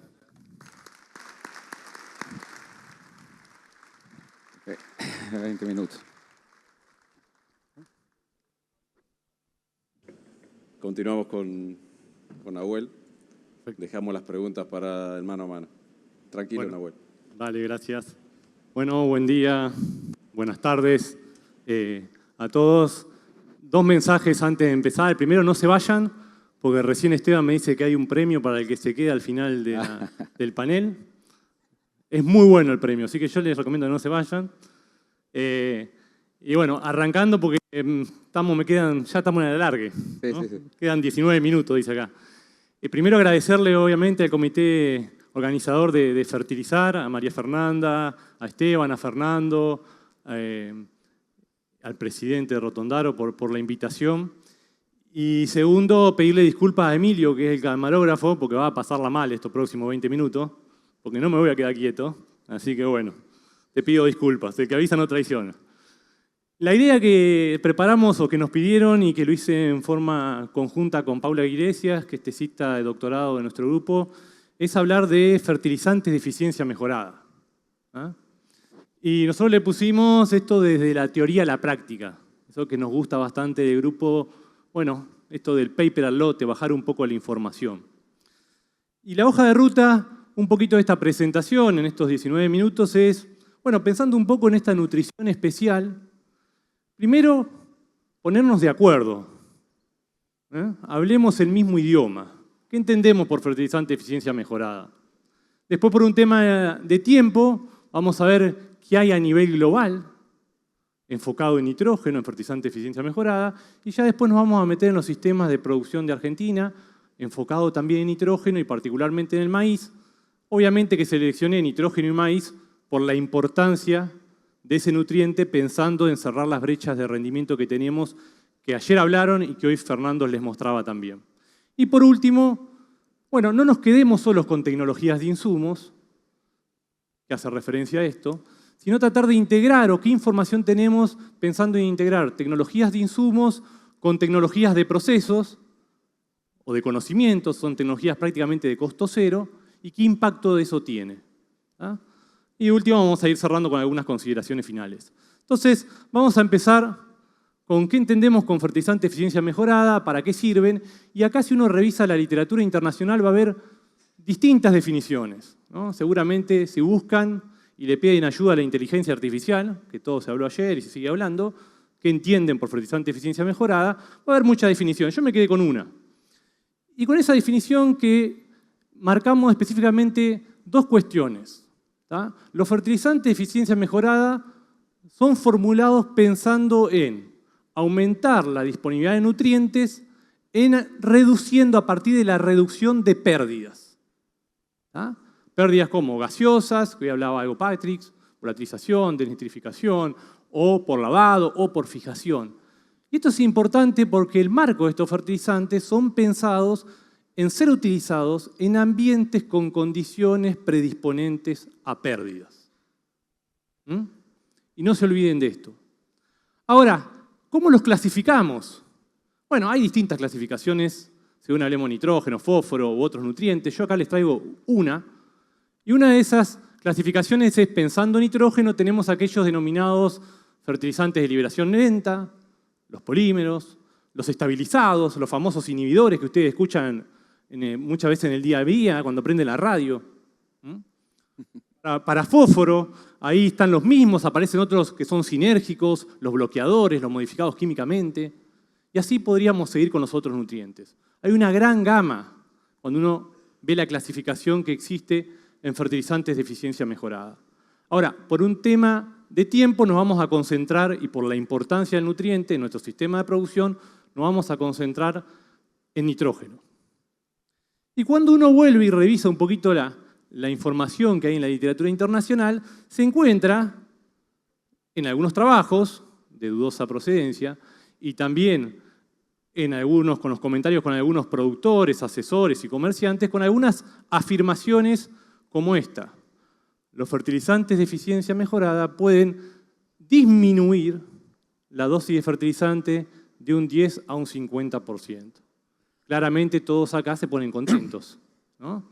Enseguida miran cuánto es eso traducido en plata.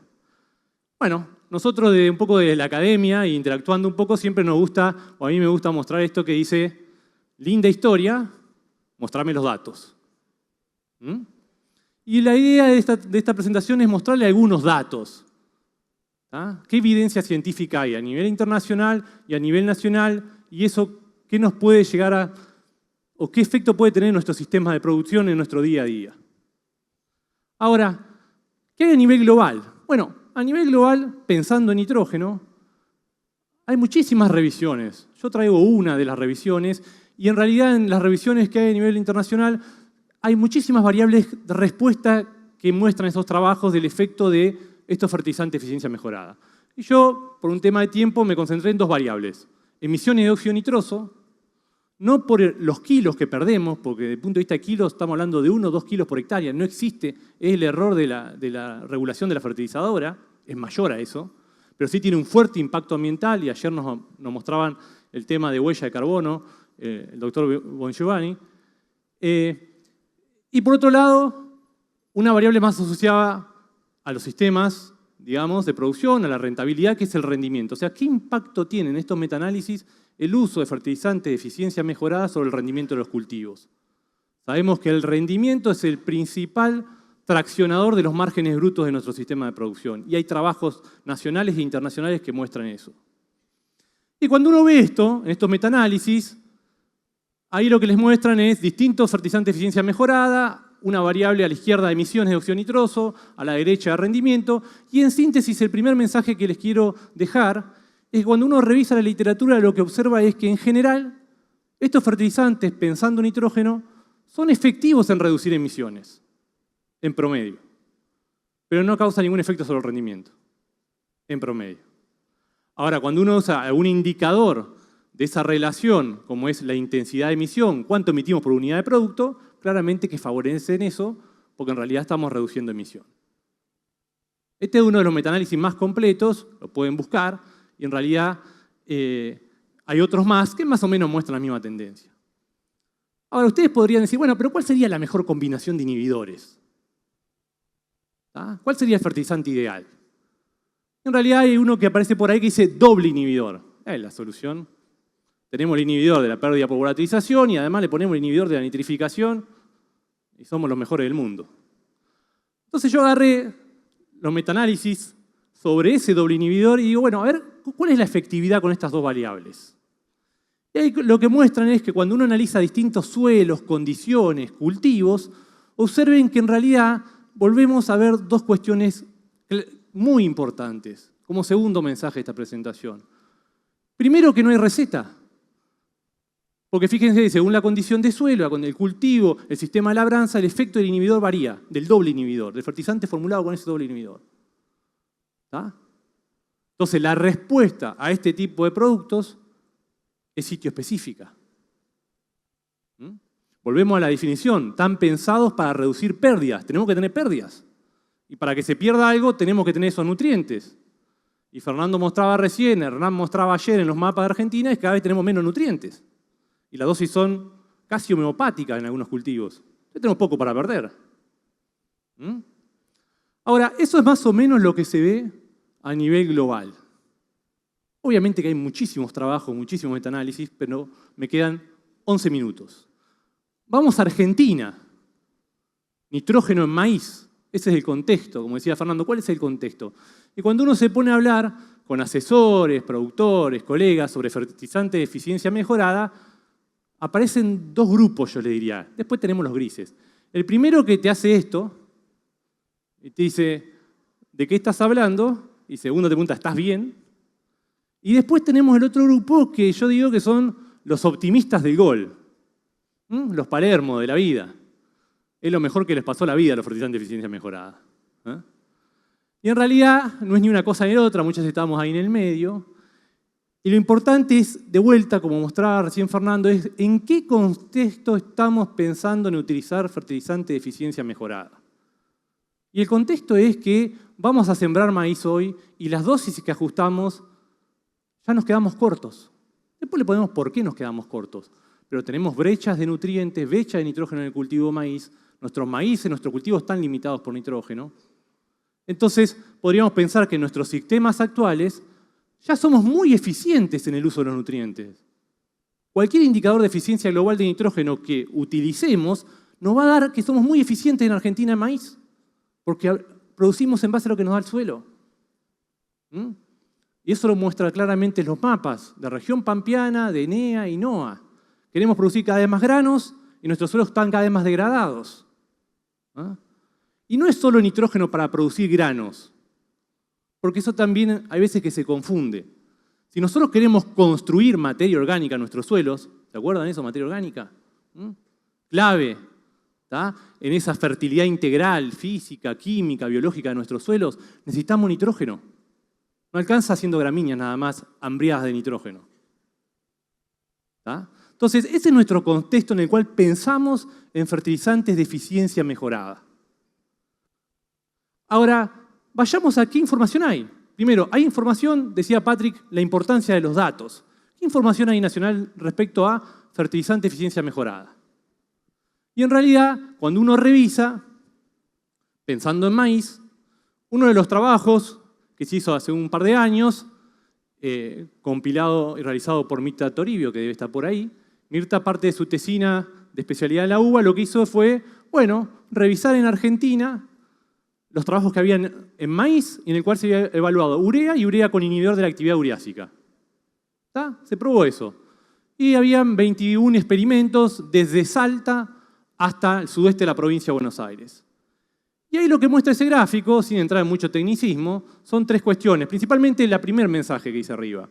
Es que el uso de inhibidores de actividad ureásica a partir de los resultados de esos experimentos fue efectivo para reducir las pérdidas por volatilización en un 73% promedio. Obviamente, la reducción es mayor, como ustedes ven en esa línea recta que se va alejando de la línea 1,1, es mayor en ambientes con predisponente a pérdidas. ¿Tá? Y lo que ve Mirta también es, a partir de esta información, es que hay una leve mejora de la eficiencia de uso de nitrógeno y del rendimiento del cultivo. Entonces, esto es un poco la información que tenemos en Argentina respecto a fertilizantes de eficiencia mejorada, inhibidores de la actividad ureásica que están publicados. Probablemente haya mucha más información, pero no está publicada, por lo menos yo no pude acceder. ¿Tá? Y cuando Mirta hizo la revisión buscó bastante. Es lo que tenemos a nivel general, el uso de inhibidores. Ahora, uno podría pensar y decir, bueno, pero no nos quedemos solamente con tecnologías de insumos. Teniendo en cuenta el contexto, de vuelta, estamos limitados por nutrientes, tenemos brechas de rendimiento, nuestros suelos están cada vez más degradados, queremos construir materia orgánica, necesitamos más nitrógeno, no importa, pónganle el nombre al nitrógeno que quieran. Biológico, Fernando mostraba la importancia de las leguminosas a nivel de sistema, reciclado de nutrientes, necesitamos más nitrógeno. Si queremos hacer una producción sostenible en el tiempo. Entonces lo que pensamos, y eso ya nos fuimos de región regional, pasamos a un nivel global, Argentina, nos fuimos al sudeste de la provincia de Buenos Aires, y esa es parte de la tesis de doctorado de Paula Iglesias, en la cual Paula lo que hizo fue, bueno, integremos tecnologías de insumos y de procesos. O sea, no miremos solamente inhibidores. Miremos inhibidores, combinémoslos con algunas prácticas de manejo básicas. Y veamos qué efecto tienen esas prácticas sobre la reducción de las pérdidas por volatilización. Por ejemplo. Y ahí lo que le van a mostrar, siempre una línea base punteada en el 0, ese sería el tratamiento del productor. Todo el nitrógeno aplicado temprano, en 2 hojas, sudeste bonaerense. Ubíquense, sudeste de la provincia de Buenos Aires. Y lo que ven ahí en el primer gráfico de caja y bigotes, lo que ven es que fraccionar nitrógeno en esos ambientes, solamente fraccionar, fue muy efectivo para reducir las pérdidas por volatilización. Casi un 35%. Ayer Martín Díaz Orita, que está por acá, nos decía, no vamos a fraccionar en el lejano oeste, puede pegarnos un tiro en... Obvio con eso, ¿no? Ojo con eso, de vuelta. No hay recetas. Para cada situación, cada ambiente, obviamente lo que puede ser muy bueno para un ambiente puede ser muy malo para otro ambiente. Pero acá lo que muestra claramente eso es que fue efectivo fraccionar para reducir las pérdidas por volatilización. También se probaban inhibidores de la nitrificación, de la actividad ureásica e integrar tecnologías de insumo de procesos. Y fíjense que, en general, cuando integramos inhibidores de la actividad ureásica, medio lo que veía Mirta a nivel país, con el fraccionamiento de la dosis de nitrógeno, bueno, eso parecía ser muy efectivo para reducir las pérdidas por volatilización. Ahora, también vimos qué pasaba con la emisión de óxido nitroso, por el fuerte impacto, de vuelta, a nivel del calentamiento global y de las emisiones. Y lo que vimos ahí, en realidad, es que no se separa fraccionar o no fraccionar, usar inhibidores o usar no inhibidores. En realidad, como mensaje, hay una alta variabilidad, ¿tá? Y no es un efecto claro. Son datos locales de varios años, distintas condiciones, y que está siendo parte de una publicación. Ahora ustedes dirán, bueno, muy lindo las pérdidas, pero a mí lo que me llega, digamos, en la práctica lo que quiero es producir grano, porque dijimos que son los que traccionan los márgenes brutos. Entonces, ¿qué pasa con el rendimiento de esos mismos ensayos, de esas mismas situaciones de manejo? Y en realidad, cuando uno ve qué pasa con los rendimientos, pueden ver que no se separa del 0, prácticamente, si le hacemos un análisis estadístico no es significativo. En realidad lo que uno ve en general es que nosotros siempre ponemos eso, fraccionar en esos ambientes no penaliza. Alguno acá seguramente dirá, bueno, pero no tenés ningún beneficio de fraccionar. Aplico todo temprano, me ahorro la segunda aplicación, etcétera, etcétera, pero me da tiempo fraccionar nitrógeno. No es lo mismo tomar la decisión 3 meses antes que se define el rendimiento de cultivo que ir mirando cómo viene la campaña. Esto da para mucha discusión y después si quieren lo podemos discutir. Y en realidad cuando uno ve el efecto del inhibidor en rendimiento es medio lo que es a nivel global. No se ven cosas claras. No se ven cosas claras. ¿Tá? Entonces dijimos, bueno, fin de la película, pero me quedan 3 minutos 30 y lo voy a aprovechar. En realidad lo que empezamos a pensar es decir, pero ¿qué pasa más allá de esa cosecha con el uso de estas tecnologías de insumo de procesos? ¿Cómo impacta estas tecnologías en, por ejemplo, la huella de carbono del fertilizante en mi cultivo? Entonces lo que hicimos fue, como ayer también comentaba Rodolfo Bongiovanni, dice, no es tan complejo hacer un cálculo, es una cuenta matemática, hay que saber dónde están los datos y meterlo en el Excel. En realidad lo que hicimos fue, lo que hizo Paula en realidad, es, bueno, calcular la huella de carbono del fertilizante, desde la producción hasta su uso, y comparar eso con lo que nos dice el IPCC que hacemos nosotros. O sea, los factores de emisión que utiliza por default el IPCC, lo aplicamos a nuestros ensayos y los comparamos con los reales, los medidos. Para todas estas prácticas de manejo, el nitrógeno todo junto, fraccionar, inhibidor, combinación y demás. ¿Y qué vimos? La línea de base de arriba es lo que nos dice el IPCC. Todas las cajas están por debajo. ¿Tá? Entonces, claramente ahí lo primero que vemos, y que coincide con mucha otra información, es que los factores de emisión que utiliza el IPCC por default, porque no hay datos locales, sobreestiman la huella de carbono de nuestro sistema de producción. Entonces, lo primero es, como mensaje, necesitamos datos locales. Si no, van a seguir estimando como quieren estimar. Y te van a decir, no tengo datos. Datos locales no es solo generarlo, hay que publicarlo, digamos, tiene que tener ciertos requisitos para que los tomen. Pero lo importante es que tenemos datos locales. Lo otro es que fraccionar N, como impacta en las emisiones indirectas a partir de volatilización, bueno, fíjense que la caja de fraccionamiento está un poquito más abajo que la caja de aplicación de nitrógeno completa. Y cuando usamos inhibidores de actividad urásica, como de vuelta impactan la volatilización, no en rendimiento, pero impactan la volatilización, también emitimos menos indirectamente. En definitiva, nuestra huella de carbono, cuando integramos tecnologías de insumo y procesos, es aún menor. ¿Ah? Entonces, ahora sí, para ir terminando, ¿estamos bien en tiempo? Perfecto. Como conclusión y un poco en línea con la excelente presentación de Patrick, la adopción claramente de estas tecnologías de insumos, los fertilizantes de eficiencia mejorada, claramente presenta grandes desafíos. Vimos que no hay una receta, ¿tá? Que la respuesta es sitio-específica. Entonces, lo peor que podemos hacer es tomar los caminos cortos, porque terminamos quemando las tecnologías. Terminamos quemando las tecnologías. En definitiva, y también un poco en línea con lo que se vino hablando y se habló ayer, y hoy Patrick en uno de los últimos slides lo remarcó, el único camino para no quemar estas tecnologías es claramente hacer nutrición basada en evidencia científica, hacer adopción de tecnología basada en evidencia científica. Y eso es bueno para las empresas, porque en realidad si lo hacen en base a evidencia, van a tener cómo justificar. Hoy decía Patrick, bueno, ¿cómo se llama esto? ¿Qué hace? ¿Ah? Y por otro lado también va a ser bueno para el productor, porque dice, bueno, a ver, mostrame los datos. Bueno, los datos son estos. Entonces, ahora sí, para terminar, agradecer nuevamente por la invitación, espero haber sido claros, y agradecerles a un gran grupo de investigadores que están trabajando hoy, acá tengo a Fernando, uno de ellos, en una red a nivel país tratando de generar información, generar evidencia científica, ¿tá? Sobre fertilizante de eficiencia mejorada en el cultivo de maíz. Muchas gracias.